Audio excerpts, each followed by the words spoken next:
নমস্কার, আমরা এখন আছি কোন্নগর দ্বাদশ শিব মন্দির।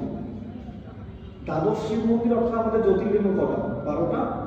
সেই উপলক্ষে কিন্তু দ্বাদশ শিবলিঙ্গ বা দ্বাদশ শিব মন্দির, মানে এখানে 12খানা কোন্নগর এই মন্দিরটাতে 12খানা মন্দির রয়েছে। এই যে ভগবানকে আপনারা দেখতে পাচ্ছেন, নাম রয়েছে রুদ্রেশ্বর, এবং এখানে কিন্তু কেউ তার নিজের হাতে আঁকা একটি তারামায়ের ফটো দিয়ে গেছেন। ভেতরে কথাটা খুব ইকো হচ্ছে, যার জন্য বাইরে বেরিয়ে আসলাম। টোটাল 12খানা এখানে মন্দির রয়েছে, এবং এক একটা মন্দির এক এক রকম নাম দেওয়া রয়েছে, এবং শিবের যে জ্যোতির্লিঙ্গগুলো রয়েছে সেই জ্যোতির্লিঙ্গ অনুযায়ী নাম দেওয়া রয়েছে। তা সকলকে আমি এইটা বলতে চাইবো যে আপনারা এই মন্দিরে কেন আসবেন, এবং এই মন্দিরে একটা বিশেষ গুরুত্ব রয়েছে।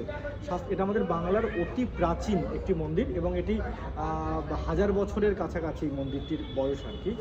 তা এটি হুগলি জেলার কোন্নগরে অবস্থিত। আপনি 12খানা যে জ্যোতির্লিঙ্গ রয়েছে, সেই 12খানা জ্যোতির্লিঙ্গে আপনি সেই স্বাদ পাবেন, সেই পুণ্য পাবেন যদি আপনি এই দ্বাদশ মন্দিরে এসে, যে 12খানা যে মন্দির রয়েছে, একের পর এক লাইন দেওয়া সব মন্দির রয়েছে। সমস্ত মানে মন্দিরগুলোর মধ্যে বাবা ভোলানাথ ভেতরে বসে রয়েছেন। সেই মন্দিরগুলোতে আপনি বসুন, বাবার দর্শন করুন, বাবার প্রণাম করুন। 12খানা বাবার মন্দিরে 12খানা লিঙ্গে আপনি প্রণাম করুন। আপনার দ্বাদশ জ্যোতির্লিঙ্গের সমান দ্বাদশ জ্যোতির্লিঙ্গ কিন্তু এখানেই মানে পূর্ণ হবে আর কি। আপনার দ্বাদশ জ্যোতির্লিঙ্গ আপনার ভ্রমণ করতে হবে না, আপনি এই জ্যোতির্লিঙ্গে ভ্রমণ করলে আপনার দ্বাদশ জ্যোতির্লিঙ্গের কিন্তু ভ্রমণের পুণ্যের ফল কিন্তু আপনি পেয়ে যাবেন। এটা শাস্ত্র থেকে কিন্তু নেওয়া হচ্ছে এই কথাটি। অর্থাৎ সকলে লেট না করে, দেরি না করে, ঠিক গঙ্গার পাশে অসাধারণ পরিবেশ, গঙ্গার মনোরম পরিবেশ আসছে। উল্টো দিকে দক্ষিণেশ্বর, আপনার দক্ষিণেশ্বর মন্দির একটু দূরেই দেখা যাচ্ছে, এবং আদ্যাপীঠ মন্দির দেখা যাচ্ছে। আপনি এখানে আসলে গঙ্গার সুন্দর হাওয়া, মন্দিরে এসে গঙ্গার হাওয়া ধাক্কা খাচ্ছে, ভেতরে বাবা বসে রয়েছেন, একটা আলাদা একটা অ্যাটমসফিয়ার পরিবেশ তৈরি হচ্ছে। আসুন, বাবার দর্শন করুন এবং দেখতে থাকুন। বাবার প্রতিটি লিঙ্গ আমি আপনাদেরকে দেখাবো, বাবার প্রতিটি স্বরূপ আপনাদেরকে দেখাবো। অর্থাৎ যারা যারা দ্বাদশ জ্যোতির্লিঙ্গের পুণ্য অর্জন করতে চাইছেন, সকলে অবশ্যই এই দ্বাদশ মন্দিরে আপনি আসুন। কোন্নগর এটি অবস্থিত, গঙ্গার পাশে। দর্শন করুন, আপনার মনস্কামনা পূর্ণ হবেই।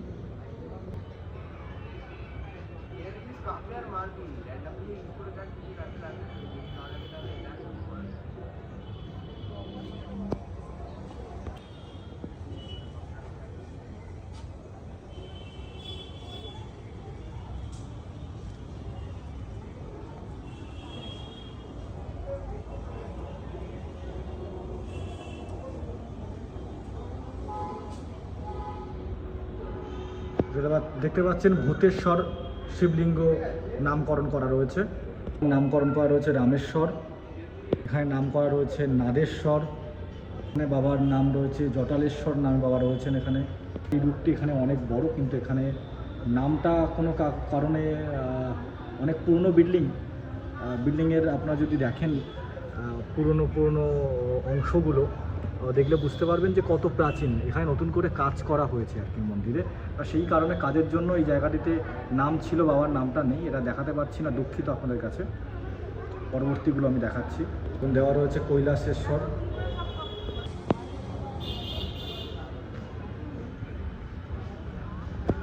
জয় বাবা কেদারেশ্বর, জয় বাবা কপিলেশ্বর, জয় বাবা গোপেশ্বর, জয় বাবা নাগেশ্বর, জয় বাবা বিশ্বেশ্বর। যে সোমনাথ মন্দির দেখেছেন সেখান থেকে কিন্তু জয় বাবা সোমেশ্বর রয়েছে, এবং মাতা পার্বতী। দুজনকে দেখুন, অপূর্ব লাগছে, অপূর্ব। সবুজ শাড়ি পরে দুজনে রয়েছেন, সবুজ শাড়ি পরে মা পার্বতী রয়েছেন, বাবাও এখানে সবুজ বস্ত্র পরে রয়েছে। এক অসাধারণ দৃশ্য, অসাধারণ।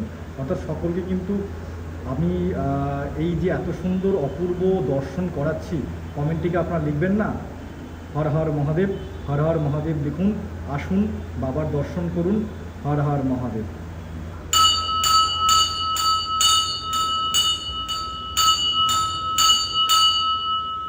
গঙ্গার ঘাট, সেই গঙ্গার ঘাটের নাট মন্দিরটি রয়েছে, সকলে যাচ্ছে মানুষজন, সামনে গঙ্গা।